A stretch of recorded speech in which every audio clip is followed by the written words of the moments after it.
Okay, time to begin. Father, thank you for your wonderful grace to us. Thank you for teaching us what we need to know and understand. We realize we're in a very important class, learning how to manage conflict and deal with conflict and understand conflict and grow through conflict. And Holy Spirit, we just invite your presence into the class tonight. Yes. Ask you to do in our lives what only you can do and teach us what we need to know and understand. Help us to grasp the important truths and to walk out your great love and goodness in our lives.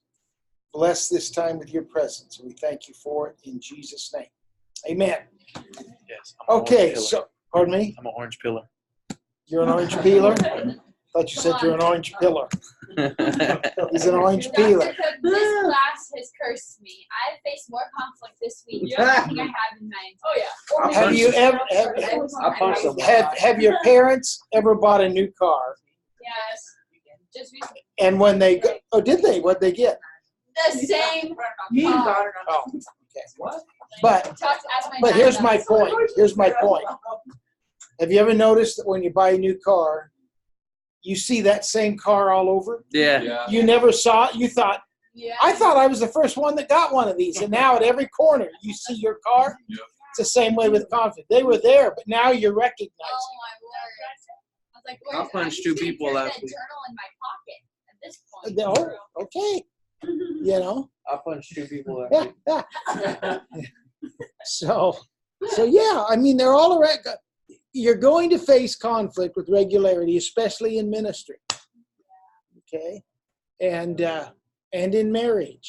Yeah. Amen. And with parents. It's life. It's life, okay? And so we need to learn how to manage it. But before we're going to take the assessment, first thing, because the reason I'm doing this is because Lexi promised me if we didn't do it this way, she was going to try to figure out how to become what she wanted to be rather than what she is. So we're going to take the assessment in a few minutes. But prior to that, any questions, comments about last week's lecture, or things that, not necessarily conflicts that have come up, but things that have come up since that you'd like to, in regard to the subject matter.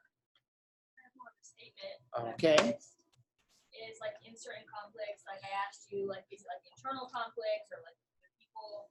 And I realized there's a lot of like distinctions between types of conflict that you have.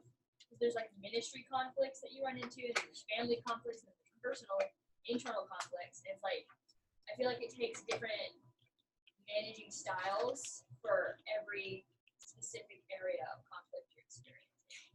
Like I've kind of realized that throughout the week and trying to like think differently. Because at first I used to view all conflict the same, and conflict was always bad. Whereas I've been learning that like conflict, the goal should be resolution, moving forward rather than getting stuck at our disagreement. I just think that that's helpful so far. Yeah. Well, and what you brought up, Sierra, is it's the same thing with the personalities that we discussed in the marriage class, in the relationship class, is when you take the assessment for personality, you need to take it based on when you're home. Because when you're at work, you may be required to act differently than you do at home. Right. And so consequently, and we didn't deal with a lot of the stuff in that personality thing. Let me just share one thing with you. That is, sometimes people have suppressed personalities. And what do I mean by that? They think they're a certain personality because that's the way they operate. But they operate that way because they were made to operate that way when they were brought up. And then when they get in a safe environment, the real them begins to come out. That's what happened to my wife and I. She thought she married a phlegmatic that just stuffed everything and didn't care because that's the way I had to live in my family of origin. And all of a sudden, after we got married, all of a sudden she realized, hey, he's a strong choleric. I didn't sign up for a strong choleric.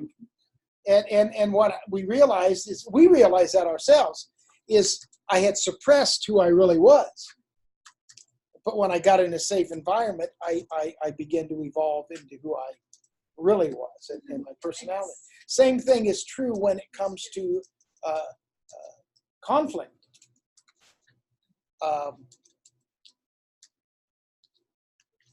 Different compartments of our life oftentimes require different ways of operating, which is what Sierra was talking about. So when you take this assessment in a few minutes, I want you to take it. A lot of you are going to be thinking, well, sometimes I would answer it this way, but in other situations, I want you to answer it as though you're at home. Okay? Because that's when you're the most, you're not, well, shouldn't say you're not forced to operate a certain way, but it's just, you got to pick one, and I think home is the best one to pick. Okay? And then again, when you take the assessment, part of your assignment is to tell whether you, in that one paper, you agree or you may totally disagree. No assessment's infallible. It depends upon how you answered it as to its validity. Okay? And so we'll take time to discuss these a little bit. Okay? Any other thoughts or comments or questions?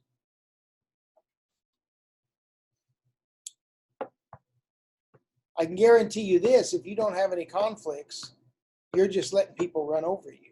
Oh. I mean, that's the only way you remain free of conflict. And even that's a conflict, but we don't call it that,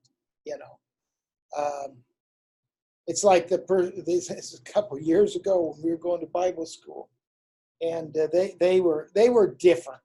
I mean, they were different, and they'd been dating for 2 years or something. And one day they said, "We've never had a disagreement," and well, there's a reason for that.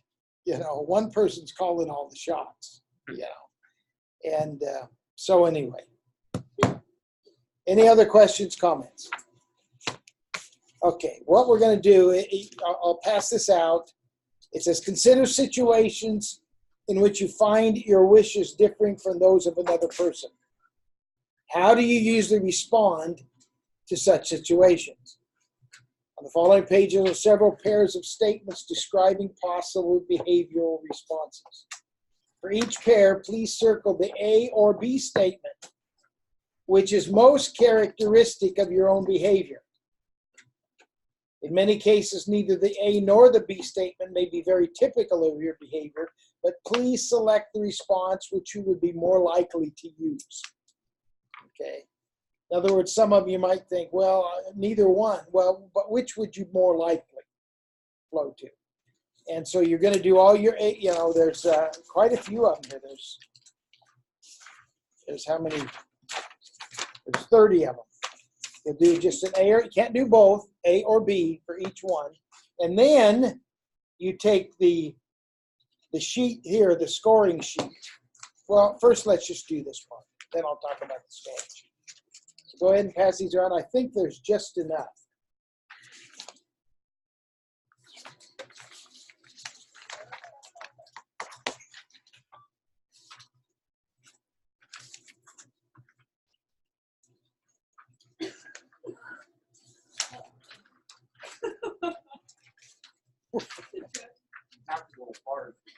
What was it?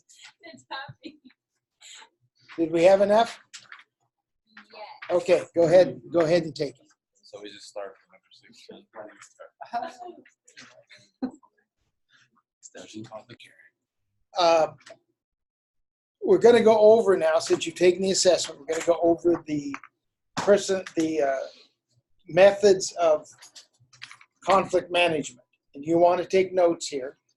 I'll try to go over it slow enough for you to take adequate notes. And there are actually 5, well, you can see the 5 conflict methods there. 2 of them are actually what we call non-management methods. And the other 3 are management methods. Okay, so let's talk first about the non-management methods. The first one is accommodating. Accommodating. And accommodating is defined as a non-management method which is giving in for the sake of a relationship. Giving in for the sake of a relationship. The attitude with the accommodator is, in order for you to win, I've got to lose.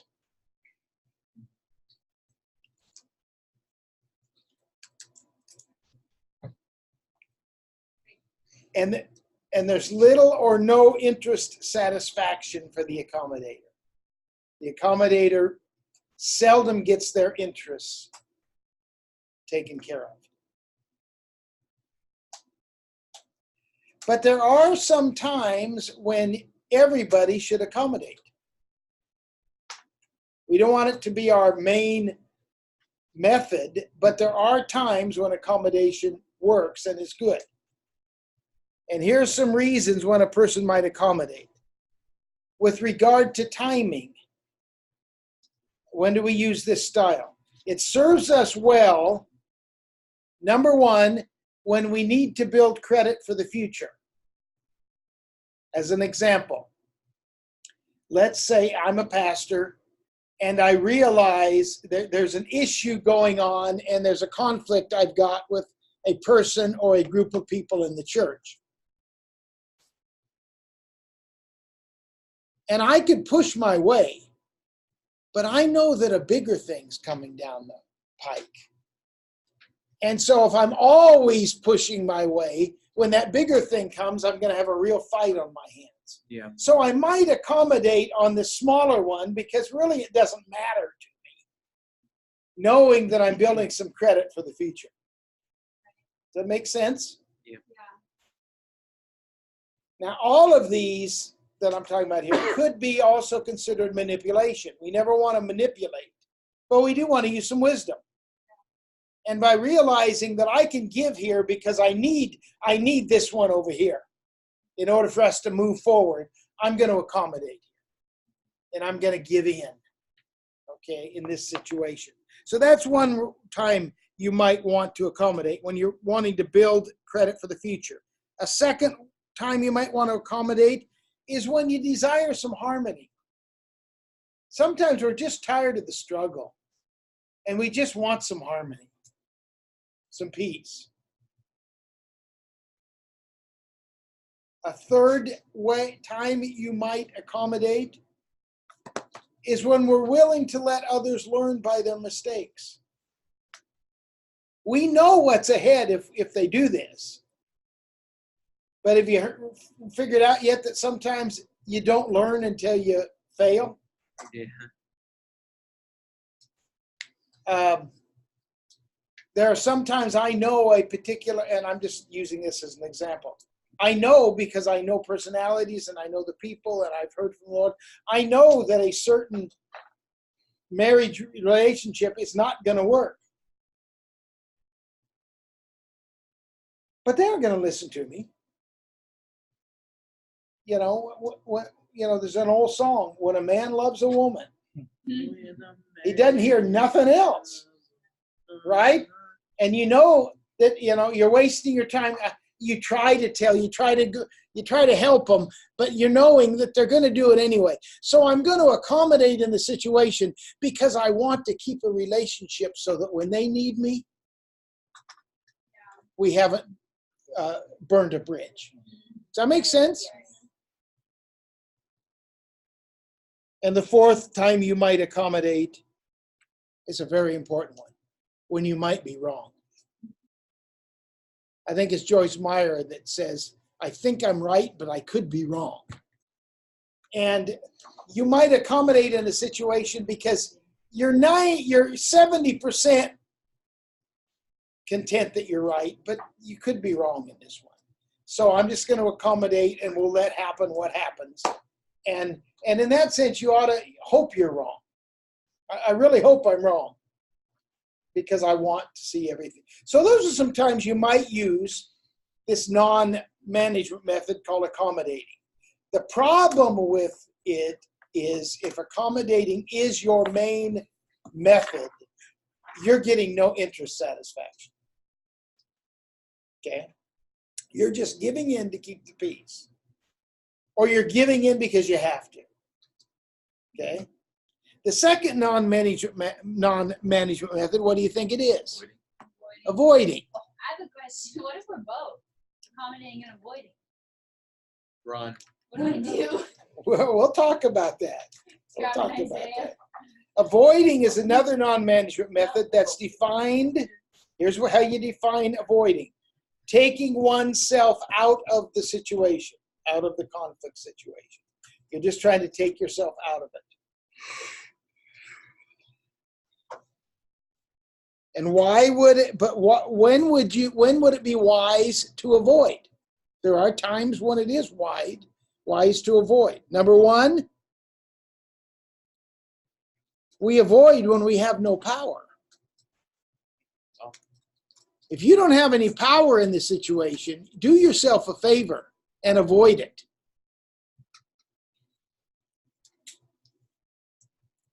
In other words, you're 15 persons down on the totem pole.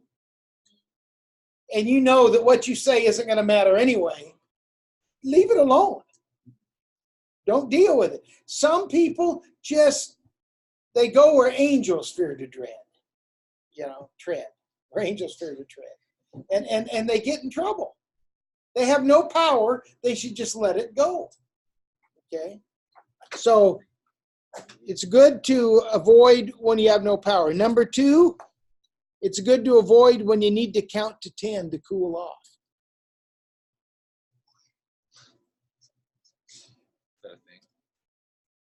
That makes sense in your job sometimes. You can face it now if you want to, but you'd probably be better off letting yourself cool down so that you can approach the boss in a little different manner. Okay. Number three, when the damage of the confrontation is going to be too great. Sometimes you'll avoid when the damage is just going to be too great. It isn't worth doing it right in the situation isn't worth the damage that it's going to create. And number four, you might avoid when the issue's trivial. It's not worth the conflict. Again, it's sort of like that. I've got a bigger one coming down the road. This one's not worth it. I hope, if nothing else, you've learned from what I just went over with those two, that sometimes it's wise to just let it go. You don't have to get in conflict over everything. When you're one of those people that gets in conflict over everything, people run when they see you coming. Isn't that what you told Pastor Ken? They run from you? That makes sense. Okay. The next style, this next one begins our management methods. And the one we wanted to talk about right now is competing, competition. Okay. Or fighting to win. The gist of this style is we're not in this to test the waters. We're in it to make waves. Heck yeah. And it's defined as competition, which as a form of conflict behavior, listen carefully to me, can lead to the domination or eventual annihilation of one person by another. The domination or eventual annihilation of one person over the other. And it requires that in order for me to win, you've got to lose.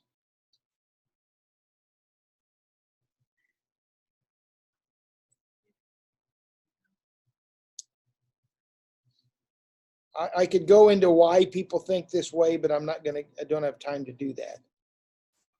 But when might it be wise to compete? Even if you're not a competitor, when might it be wise to compete? This competitive style makes sense when, number one, decisive action is vital. In other words, you're the pastor or you're a father. Let's say you're the father in a home, and a decision has to be made. It's vital. And 2/3 of the family doesn't want to go that way. We're going that way. Why? A decision has to be made. Somebody has to make it. We don't have the time to deal with it. And so then you might compete. Number two, you might compete when important issues or principles call for unpopular courses of action, such as cutting costs, enforcing rules, or disciplining. In other words, we're going to compete here because there are principles at stake, and maybe it's a church situation, and we just got our electric bill, and it was $2,000 more this month than it was last month. Okay, we're cutting costs. Nobody in no department can just order anything without it coming through this desk. It's vital. We got to do something here. Does that make sense? Yep. So you're competing in that situation. Number three, another time you might compete is when issues vital to the health of the church or the organization are at stake and you know you're right. So you're just taking charge.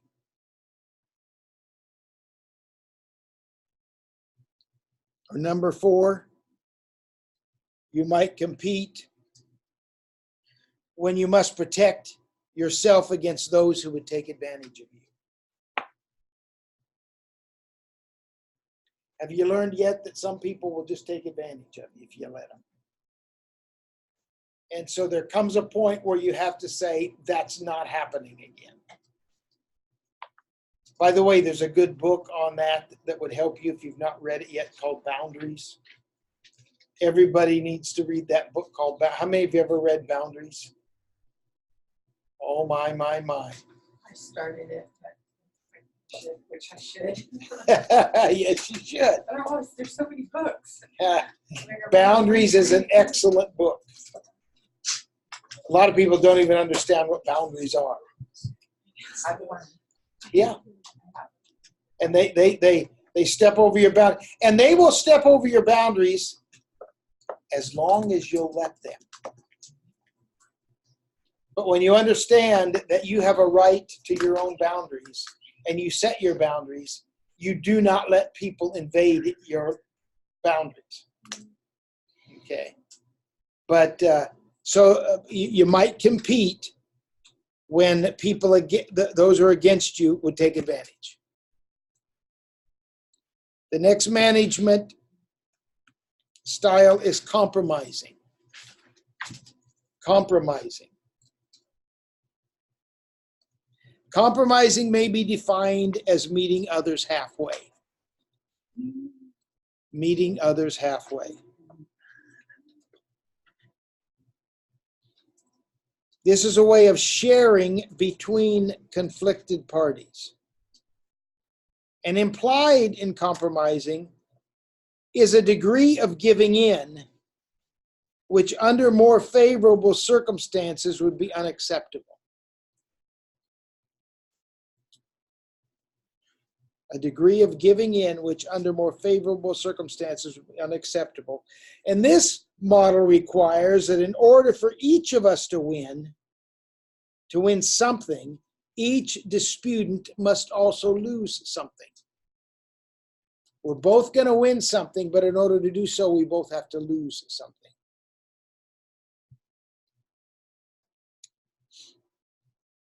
But when might it be wise to compromise?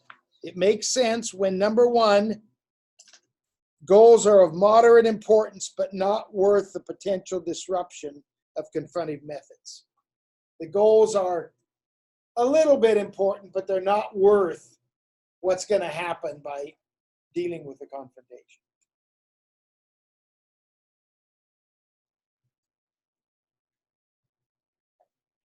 Number two, it makes sense when temporary settlements for complex issues are advisable. Temporary settlements for complex issues.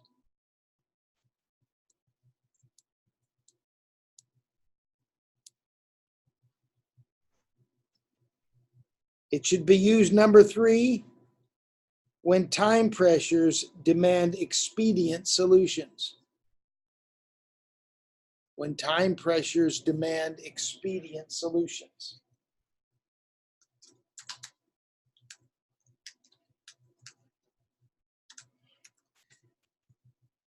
And number four, when collaboration or confrontation is unsuccessful. We haven't been able to collaborate.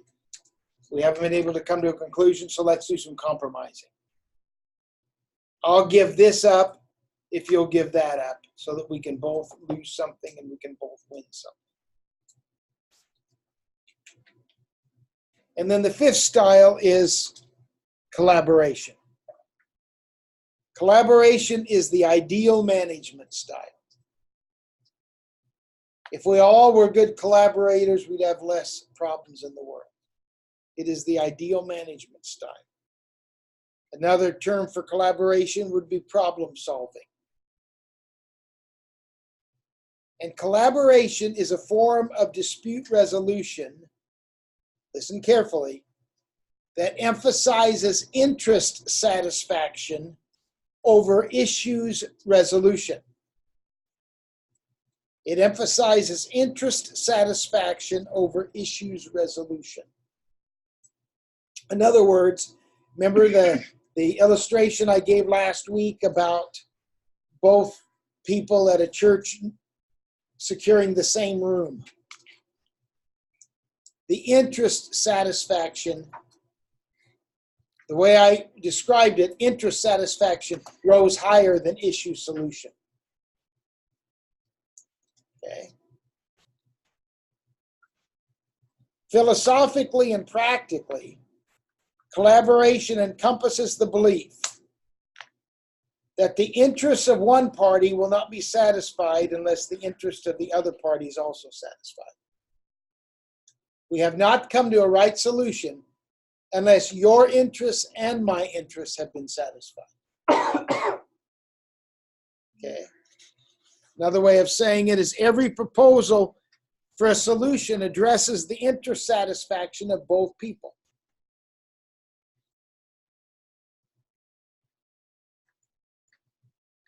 So with regard to timing, the collaborative approach should be used when, number one, both sets of concerns are too important to be compromised, thus demanding an integrative solution. In other words, both of us have such real interests here that we can't compromise.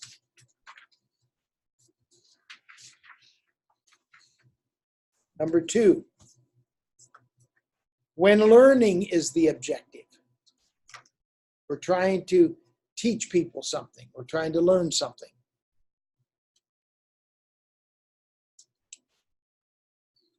Number three, when multiple perspectives will yield insight. In other words, more of us talking about this is going to bring more insight. So we're not looking at it from just one angle.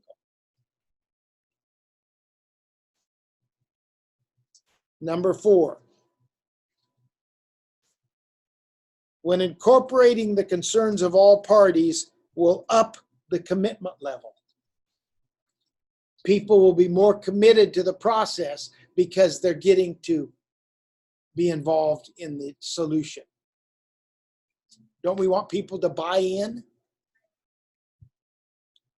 Here's the problem with too many leaders, and I put leaders in quotation marks. Too many leaders want buy-in by telling you what they want you to do. Say that again. It's true. Too many of these quote leaders tell you what you're supposed to do and what you have to do, and then they wonder why they don't have buy-in. They don't have buy-in because you've never had a say in the situation. Right. Now, don't get me wrong, leaders need to lead. They need to know where they're headed and so on. But the way to get buy-in is to bring people into the discussion on how to get there. And you might find out that when you bring them into that discussion on how to get where you want to go, you might find out after talking about it, you were headed the wrong direction. Because they saw things you didn't see. Okay? Where was I at? That was number 2. Oh, up commitment level. Yes.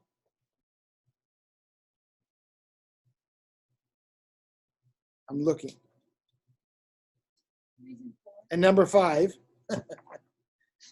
when interpersonal relationships have created hard feelings that have to be worked through. You want to use collaboration when interpersonal relationships have created hard feelings that have to be worked through.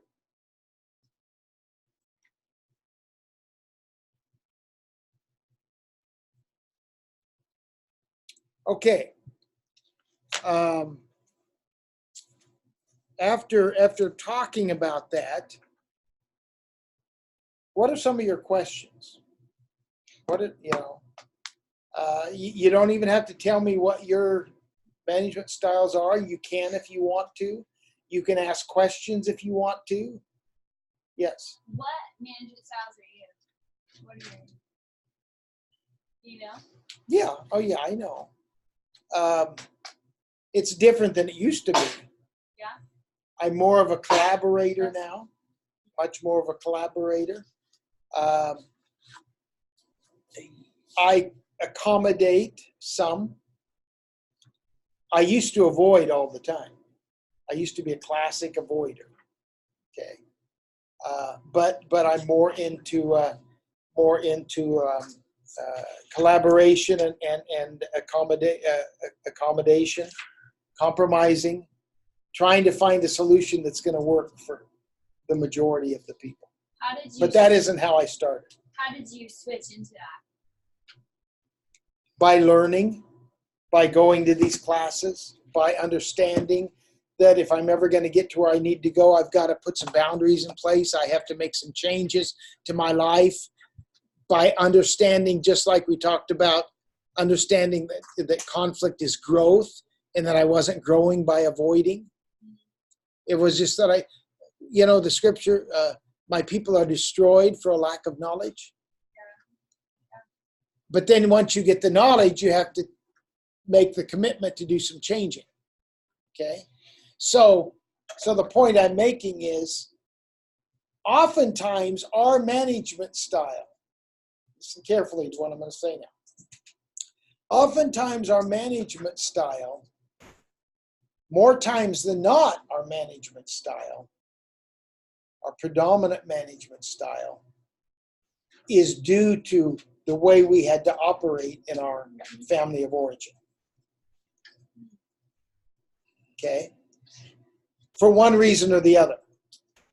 We had a strong choleric competitor leading the family or whatever the case may be, and we had to adjust.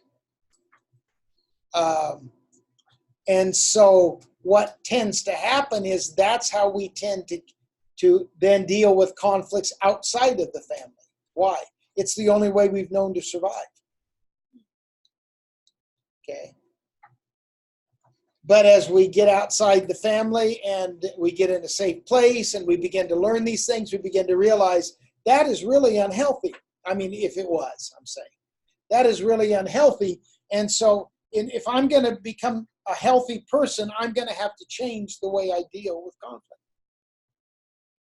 Yes? Would you say then, if we had two that were very high, like close to each other, by off by 1 or 2, that would show that we are one at like home with family and then one at work, or Not necessarily. Okay. Not necessarily. I would say that if you got two that are close, you probably operate in both of them. You bounce back, and it may be, yeah, it could be. You're one way at work, but you're, whether that's the case or not, you're bouncing back and forth between them. Say something about a person and pretty much have an even score all the way across. They're all pretty close. Yeah. It can say 2 or 3 things. One thing it can say is you didn't really do the assessment right. I mean, that could say that. Right. I'm not saying it's saying that. Could say that. It could also say, because I believe that our conflict styles are also tied to our personalities to some degree. And if you have a strong phlegmatic personality, you're going to view conflict with that personality, and the phlegmatic personality is pretty much a easygoing, not going to get into it. If we don't get it done today, we get it done tomorrow personality. So if that's the case, coming across, so it could say a number of things. Okay. I think if nothing else, what it says is, I need to study this more and to figure out really who I am in this area. Okay. But it doesn't mean it's wrong. There's no wrong assessment. Okay. It isn't a right or wrong test. One of the things we're going to talk about, and you asked the question, so I'm just answering one of the things we're going to talk about either tonight or probably the next week is the need for passion in our lives. Sometimes we don't have enough passion in our lives. We don't have enough passion in our lives. It's going to make everything just sort of, we're just trying to get through, Other questions?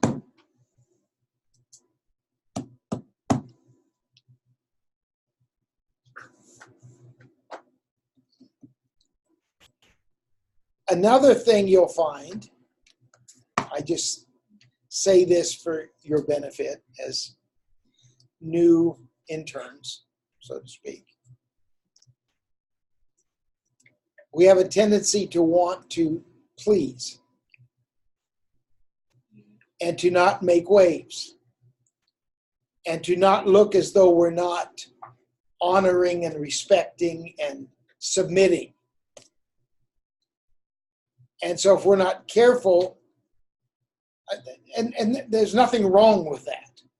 In fact, it's right and it's good. But you can't live your whole life like that, trying to please everybody. Because if you're trying to please everybody, you end up pleasing nobody. Right? And so you have to work your way through all of this.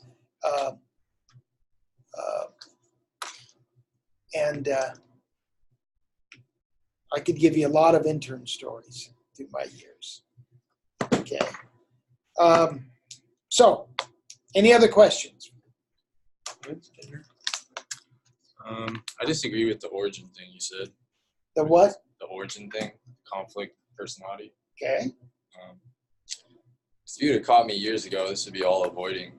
But this is all from pretty much living with her family that this all came to light. When I grew up, my family didn't really mingle, so it was just this big old avoiding thing. And that would have been me like 2 years ago. But so why are you disagreeing with it? You just explained exactly what I said. I know what you're saying. I know exactly what you're I thought you saying. meant for the current thing. Now, I was talking about your original family of origin. Okay? But good. I mean, I'm glad you brought it up. Because it shows that that's what happens. That's the way we function. And then when we get into a safe place, it changes. It changes. We change. Okay? We haven't really changed. We've just come out of our shell. Okay? So, what management style did Jesus use? All of them. You think that's a safe guess, or? I think it's the answer. No, I think. He used all of them. Yeah, I can think of examples of Jesus using each one. Yeah, and I would take the time to show you that, but I don't think I have to. Well, let me give you the scriptures, and you can just write down some scriptures. In John 11:45-57, he avoided. John 11:45-57, he avoided. In Mark 11:15-18, he was competitive. In Luke 20:1-8, he compromised. Luke 20:1-8. In Matthew 5:38-42, he accommodated. And then in John 8:3-11, John 8:3-11, he collaborated. He used all of them. You say the last one more time.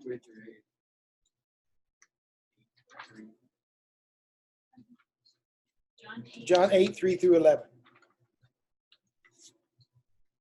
He used all of them.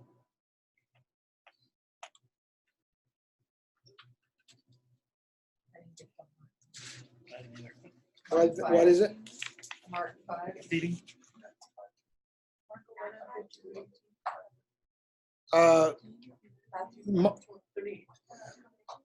Mark 11:15-18 was competitive. John 11:45-47, avoidance. Mark 11:15-18, competitive. Luke 20:1-8, compromising. Matthew 5:38-42, accommodating. And John 8:3-11, collaborating. So he used them all. So let me ask you a question. Which is the best conflict management style? All of them. The competing and collaborating together. It depends on the context. Situational. The correct answer, and it will probably be on your exam, Oh shoot! is the correct answer is the best of the 5 is collaboration. But the absolute best is the one needed in the situation. Ooh, situational. Whoa! Word. No, not that. Here's becoming. Now, why would the one, well, let me put it this way. Let me explain it this way. We've got a competitor sitting to my left. Okay? If he can function no other way but competing. In other words, if I sit down with him to collaborate and I'm getting nowhere, I'm pretty soon going to go, Oh my God. and I'm going to get right in his face. And I'm going to compete with him. Why? That's the only language he understands. Does that make sense? Yeah. Right. So the point I'm making is, ouch, that hurt. You remember that statement to our kids, this hurts me more than it hurts you? Yeah. That is a true statement. I remember that. No, it's a true statement How? sometimes. How did it choose? When your hand hurts, you can't let them know it. Anyway, where was I? Oh, the point I'm making is collaboration is the best. If we could all become collaborators. But the very best in a situation is the one that gets the job done the best. And that's why, just like I need to understand the personalities in order to set people up in the right places and so on, I also need to understand the conflict management modes so that I can do my best to help us get to a solution and help us grow. So I need to understand how to operate in all of them. And I need to know when to operate in all of them. I need to be able to recognize your mode when I'm sitting down with you. Okay? And if your mode is avoiding, well, it won't do me any good to avoid it, because if we both avoid it, we'll not get anything done. Yeah. But what I can do is, by recognizing yours is avoiding, try to bring up some solutions that might get your interest in getting involved in it. Does that make sense? And getting a solution. So that I'm not taking advantage of you, but I'm trying to help you stand up a little bit. Same thing with, that's what I started with a while ago, teaching people how to say no. Avoiders cannot say no. It's like a cuss word to them to say no. Right? Right, Genesis? You know? But we have to get beyond that to where we realize that if we do not say no, listen carefully to me, if we do not say no, we will be used by everybody.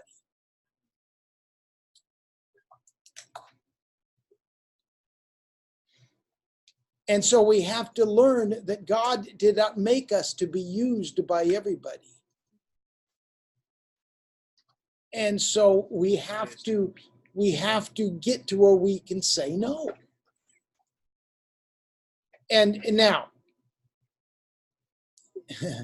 you don't want to do it like a little baby. Am I what you? No. I mean, we're not advocating that, but what I am advocating, as an example, interns are notorious for this. Appreciate The intern director or the pastor over them or whatever says, we need to get something done. Who will volunteer? Well, wait a minute. When you come to class and I say, where's your work? Well, I wasn't able to get it done because I had to work in the department. No, you didn't have to work in the department. You volunteered to work in the department because you were trying to please. Now, don't get me wrong. All of us should do our job, and sometimes above and beyond. We should not always say no. But we should put up enough boundaries that we say to that intern director or that pastor, you know, I would really love to do it, but I have a 10-page paper that's due. And part of my internship is getting my work done, my homework done. And I have to do this. Maybe the next time something's needed, you know me, I always do everything I can do, but I just can't do it this time. Are you hearing what I'm saying? And somebody says, well, yeah, but if I don't do it, nobody else will. Let me tell you something. If you don't do it, they'll find somebody to do it.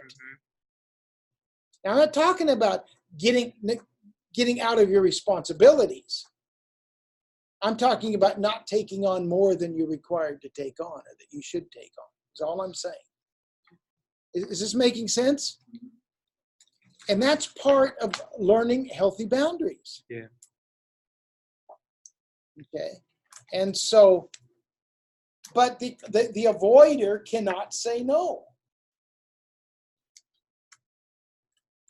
You know, and it just drives them nuts. The accommodator cannot say no. And if there's nothing else, I hope I can teach you to say no. Any other questions or comments before we move on here? What's wrong with you? No. Here we are. Pretty much, but I'm not going to. Dr. Cook, what's wrong with me? You guys mind? I would say, now, if I do you, everybody's going to want me to do them. Yeah, just go ahead. Go around You're there. like a 25 avoiding, Chase. No. I'm not going to do it. Okay, so how do we know when to use the best method in view of the, how do we know when we should use the Beth method? Number one, Situation. you're the focal person. You're the focal person. Be consistent with your value system. Go with your managerial style, your strength. In most cases, go with your strength. That's number one. Because you're the one that's trying to bring a resolution. Number two, take into account the other party's style. In other words, problem solving won't work with a competitor.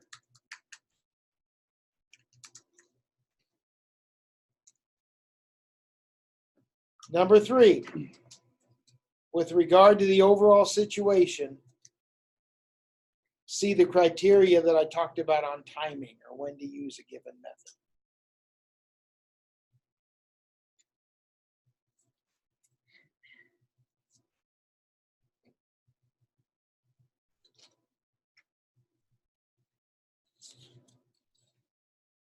Okay, so we're okay. We can move on a little bit here. Let me go to this next session here.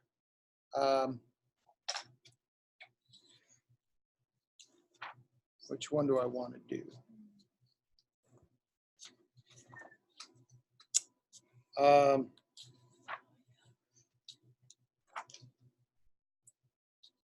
think I'll go here. Okay. Let's talk about how do we frame a conflict situation? How do we frame a conflict situation? How do we develop it? How do we deal with it? It's a 4-step process. It's a 4-step process in framing a conflict situation. The first task in managing a conflict is to identify the interests of all parties. Identify the interests of all parties. In other words, we have to sit down and we have to find out what people's interests are. Remember the orange? If mom had just sat down and identified what the interests are. If you and I have a conflict, Devin and I have a conflict, the first thing we need to do is sit down and I need to say, Devin, it's evident we've got a conflict here. What are your interests in this situation? What do you feel you need to get out of this in order for your needs and interests to be satisfied?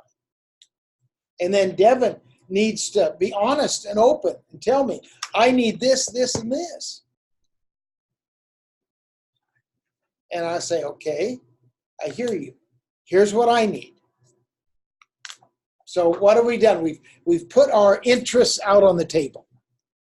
So there's nothing hidden. We're not trying to get something, sneak something in. We've already said at the very beginning, this is what I need out of this. Hey, can you figure out how this would work in married situations if we could just do it? I heard a counselor one time. Could I have your pen right quick? Right there. He taught people the pen. I don't even know what he called it, but the pen option. In other words, as long as I'm holding the pen, I get to talk and you have to listen. You can't interject. But when I'm through talking, then I hand you the pen and I have to keep my mouth shut while you've got the pen. Because the problem with this is when the other person's talking, we want to start talking. Yeah. We want to interject. But you don't understand. Keep your mouth shut. Let them talk. The longer they talk, two things happen. Number one is you hear more than you thought you knew. And number two, they oftentimes talk themselves into a solution. Right? But the problem is we're always trying to finish their sentences. Or we're always trying to interject because we feel like they're getting more points in than we are right now. Okay? But we need to just stop and listen. In fact, here's a mentoring moment for you when it comes to this concept. Seek to hear before you seek to be heard. Seek to hear before you seek to be heard. If you would seek to hear before you seek to be heard, I guarantee you what you say wouldn't be the same as what you were going to say at the beginning. Right? So the first step to this process of framing a conflict solution situation is to identify everybody's interests. Okay? The second issue should be clarified with regard to each interest. In other words, okay, you've given me 3 interests. Why do you need that one? What would happen if you didn't have it? We're clarifying each issue. Because what's going to happen in doing that, Devin, is we're probably going to find out that 2 of your 3 interests are more important than the third one. It's making sense so far. Third, our positions should be clarified with regard to each issue. In other words, issue number 1 of Devin's, he's telling me what it is, and he's clarifying his position on, I can't move from this. I have to have this. And I'm clarifying my position to him. Either I understand now why you need this so bad, or Devin, could I offer another solution? So we're clarifying our positions. And then fourthly, where there appears to be an impasse, we start over. We start back at number 1, which is identifying our interests. Maybe in that process, our interests have changed a little, right? So we start over. Now, I want to share a few things about interest satisfaction, interests and issues. And this will probably be on your exam, just to give you a little heads up here. I'm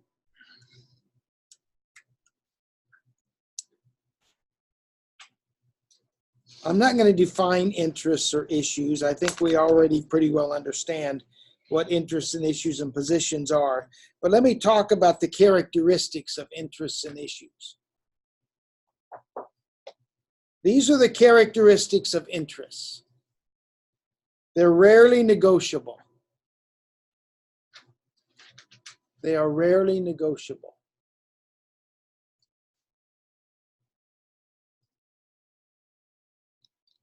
They're usually intangible. They're usually intangible.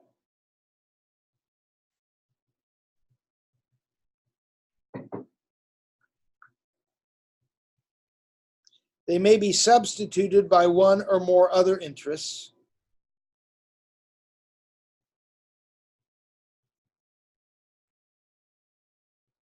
And when it comes to interests, you can't measure them quantitatively or qualitatively. They're inside, they're principles. You can't measure them quantitatively or qualitatively.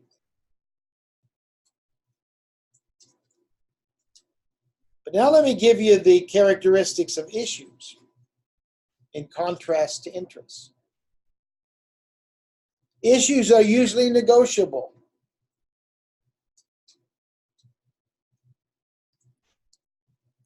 They're usually tangible, and they can be measured qualitatively and quantitatively. The issue is hands-on. The interest is inside.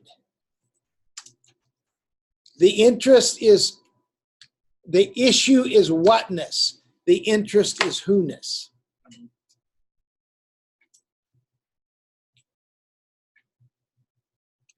And do not we usually deal with the issues instead of the interests?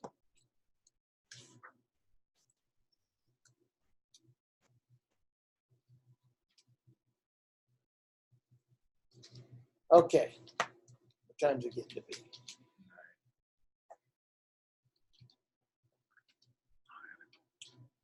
Let me talk about the difference between carefronting and confronting. I'd like you to, on your sheet of paper, put on the left-hand side carefronting, on the right-hand side confronting with a line down the middle. And we're going to see the difference between carefronting and confronting. Can you already see what we're dealing with using those two different terms? Yeah. Who-ness and whatness. Who-ness and whatness. Carefronting says, I care about our relationship.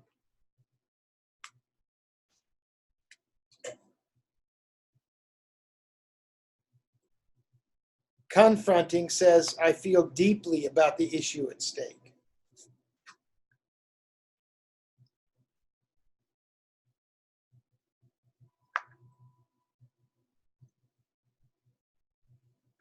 Carefronting says, I want to hear your view.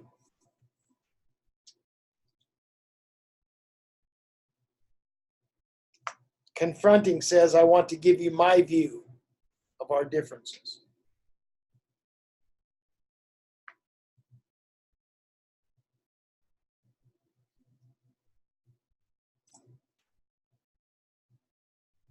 Carefronting, I want to respect your insights.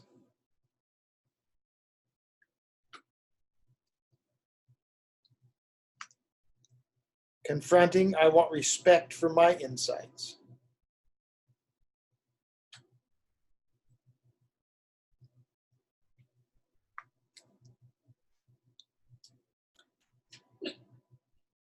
Carefronting, I trust you to be able to handle my honest feelings. I trust you to be able to handle my honest feelings.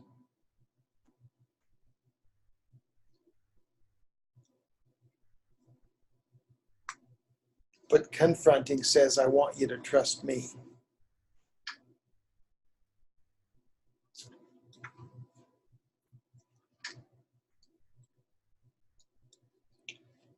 Carefronting, I promise to stay with the discussion until we've reached an understanding. I promise to stay with the discussion until we reach an understanding.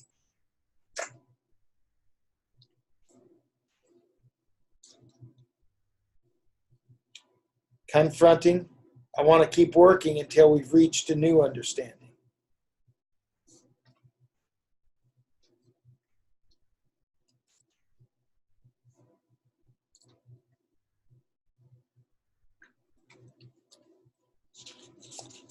Carefronting, I will not trick, pressure, or distort the clear, honest view of our differences.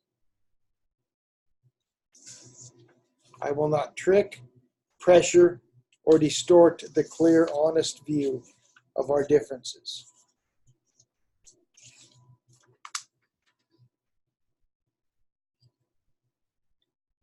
Confronting, I want to clearly express my opinion.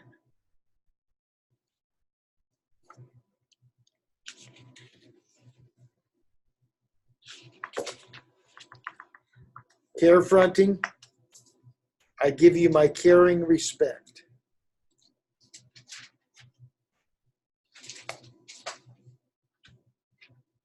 Confronting, I want your confronting response.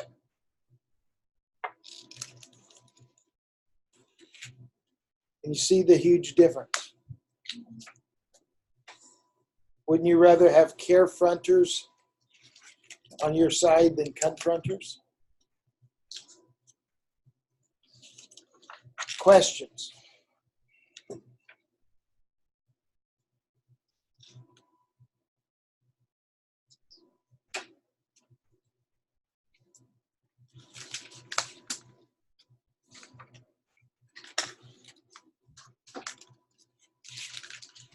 No? Okay, before we leave tonight, I want to go back to something we dealt with briefly last week. Remember when I was giving you those quick things there at the end? I want to deal with what triggers our anger. Where does it come from? And I gave them to you real quickly, the anger triggers, but I want to deal with it in just a little more detail. The first anger trigger was what? Biological reasons. Don't need to deal with that much except to say, as I already did, sometimes there are biological things going on in our body that causes us to be an angry person. And we need to be aware of that possibility. Okay? And I think that possibility even becomes stronger when we don't take care of our bodies. And so we need to realize that there's that possibility. The second one is injustice. Because we're made in God's image, we too should get angry at unjust situations. If we don't get angry at unjust situations, we've got a problem. If we can see injustice going on and it not bother us, we've got a problem. And we need to take that to the Lord. Now, you can also have a problem if you get mad at all unjust situations and you don't know how to deal with it properly. But when we see injustice, we should get upset. When we hear some of the things we hear on the news, it should upset us. Okay? I just heard, this upsets me. I just heard that some representative down in Southern California is trying to get a bill passed that every senior will be required to get a flu shot, a shingles shot, and all these different vaccinations. And I refuse to do that. I mean, that upsets me. That upsets me. You know, and you hear of how sometimes our young people our Christian young people are not allowed to profess Christianity in school, but they honor Islamic festivals, etc. You know, that upsets me. And it should trigger anger because we're made in God's image. We too should be angered at unjust situations. Okay? But problems often occur in our lives because of our definition of injustice may be different than God's definition. Sometimes we get angry over things that I don't think God's angry over. And we take things wrongly. The triggering mechanism in most of our anger is not another's sin against God, but rather people's sin against us. Isn't that true? And you can't call that righteous indignation or injustice.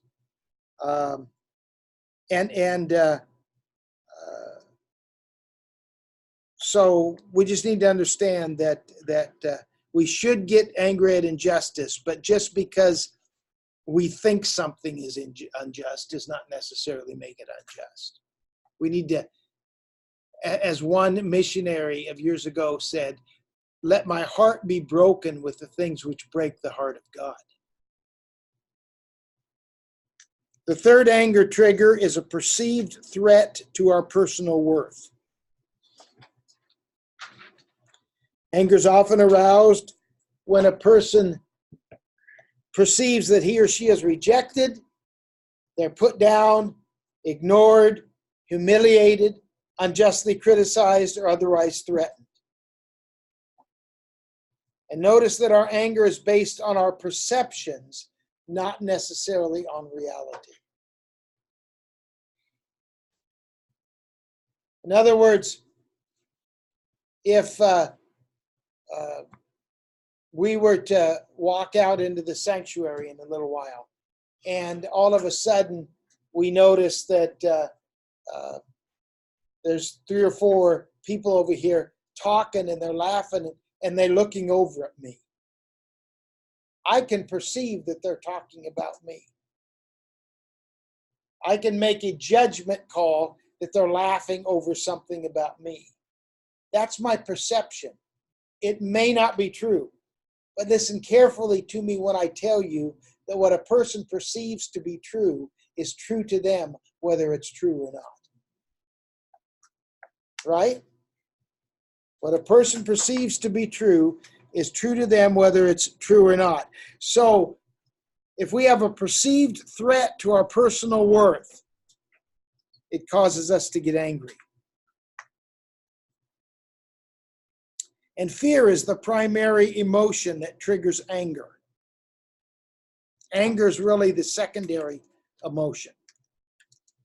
In other words, it's an almost automatic reaction to the hurt of frustration that has birthed that fear within us. So, you have to be careful about your perceptions. Here's what I have found about perceptions. I used to, as a pastor, I told you I avoided conflict and everything when I was younger. And I would carry things all week long that I thought somebody was thinking. I'd see them talking on Sunday, or they'd get up and leave in the middle of service, or whatever the case may be. And I'd carry that. When I started getting healthy and I started dealing with conflict correctly, if I had a perception that somebody felt a certain way, I would call them into my office and I would say, I'm not sure if this is true or not, but I am feeling as though, I'm not saying they did it, I am feeling as though such and such. 95% of the time, what I was feeling, they didn't feel at all. And I looked back and I thought, how many hours of frustration did I incur over things that weren't even real? Right? As an example, maybe, I could just use this as an example because we didn't have this when I was pastoring. Kingdom builders. Let's just use that as an example. And all of a sudden we take the kingdom builders pledges, and one of the main people that's always supported everything did not become a kingdom builder. That perception is they don't agree with this program. They've got a problem, whatever. But I could call them in and I could say, I'm calling you in because I realize that you did not become a kingdom builder. And I'm not trying to twist your arm to become one, but there must be a reason, because you've always engaged in everything else, and there must be a reason you do not believe in this. Could you share that with me? It may very well be they would say, oh, Pastor, we believe in it completely. But my wife just lost her job. Or my salary was just cut in order for us to maintain in the business or whatever. And what's happening? My perception was wrong, and now I know how I can help them. You would do yourself a favor by just asking people what they're thinking or what they're, rather than letting your perceptions rule your life. I think this is helping somebody tonight. Okay. And you say, well, what if what I thought was true? Then at least you know it. It's not the end of the world. let's say that person said, yeah, I don't agree with that Kingdom Builders at all. I think it's this. Then at least I know what I'm dealing with, right? But 95% of the time, your perception is wrong. And then number 4, anger surfaces when we believe our essential needs are not being met. When we believe our essential needs are not being met. All human beings share the primary needs of food, clothing, shelter. In addition, we all have a need to be loved, valued, appreciated, as well as the need to have control of ourselves and our destinies. But beyond these, we also have some perceived individual needs that may differ from people around us. Some people, for instance, have a great need for their physical surroundings to be neat and orderly. Others can live in the midst of chaos and not be disturbed at all. We're all different. I mean, I'm not the cleanest person in the world. I'll admit that. I'm not the neatest person in the world. But there comes a time when I walk into my office at the house and I say, I can't sit here another minute until I clean up this mess that I've made. Yeah. I just can't focus on the work and I'm not that way, but that's one of my needs. That's one of my needs, okay? And these personal needs are usually related to our individual temperaments and our personality types. It doesn't matter whether a need is common to all or it's just specifically our need. If we believe that it's not being met, we enter into the same pattern that we've already discussed. Perception, hurt and frustration, fear and anger. Our anger rises up in our response to our fear and fear that no one recognizes or is concerned about our needs.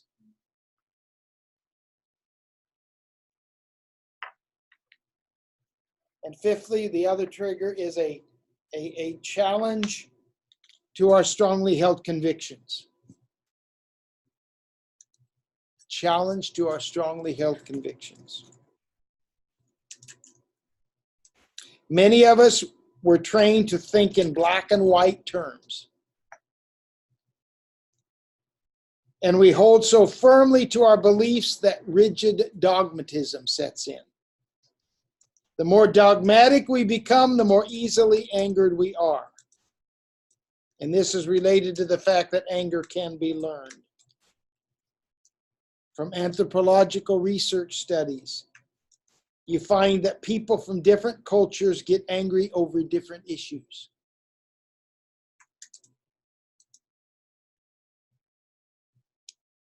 Now let me talk about our strongly held convictions. I'm going to help this younger generation that I'm looking at right now. That's all of you. You wonder why the older generation gets upset when there's so many changes in church. Sometimes it's because you're trampling on their deeply ingrained principles. Things that they have held holy and dear are no longer important. And it causes anger. Causes anger. I'll tell you something that angers me about services sometimes is when worship is more about performance than it is worship.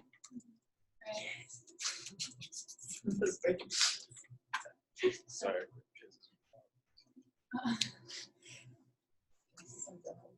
I can walk into a worship service and I can tell in 2 or 3 minutes whether they're trying to impress or they're trying to lead us into worship. And I don't let it get to me anymore as far as the way it used to, but I used to get angry about it. Why? Because worship is sacred to me. And church is sacred to me. And while I don't think we have to do everything the way we used to have to do them, I do think principles never change.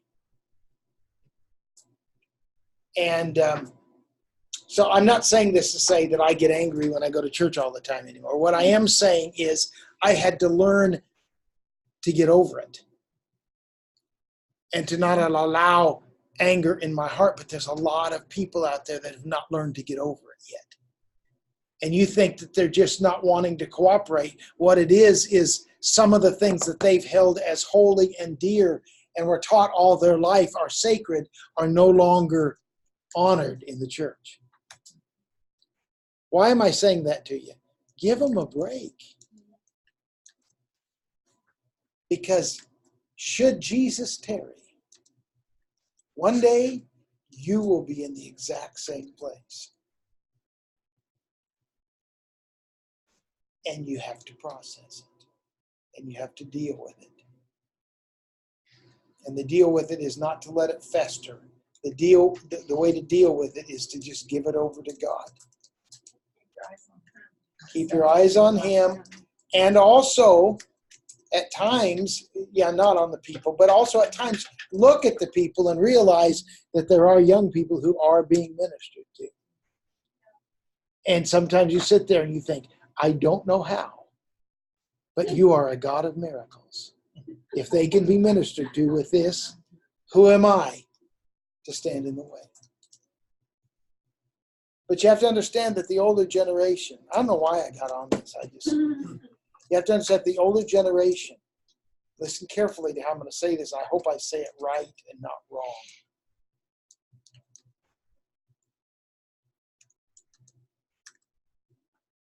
Know they are being replaced. Yeah. And it's not easy to be replaced. Yeah. Does that make sense? Total sense.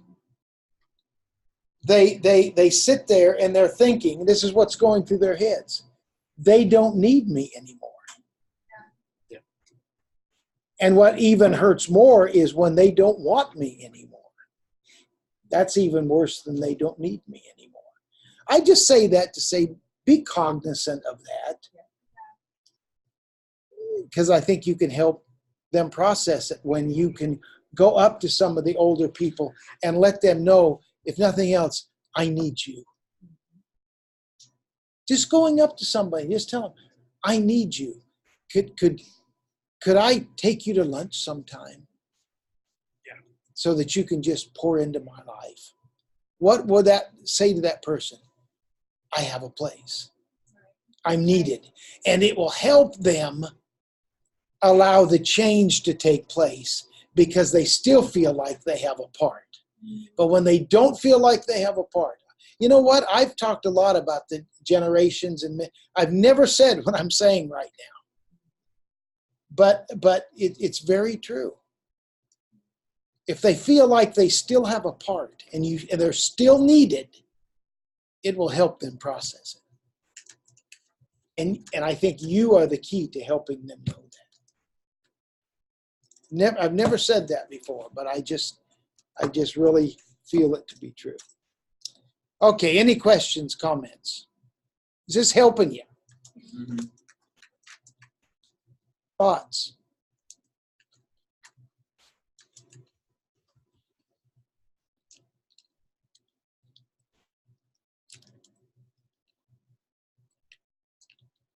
Chase, I'd say you're an avoider. Am I right? It's my second most. Second. So I have 10 as competing and 9 as avoiding. Okay. And a lot of times people say, how could you be an avoider and a competitor at the same time? I mean, isn't that a good question? That's what I said. Because your real, in my opinion, your real mode is avoiding. But when you feel like you're being used, you'll compete. Does that make sense?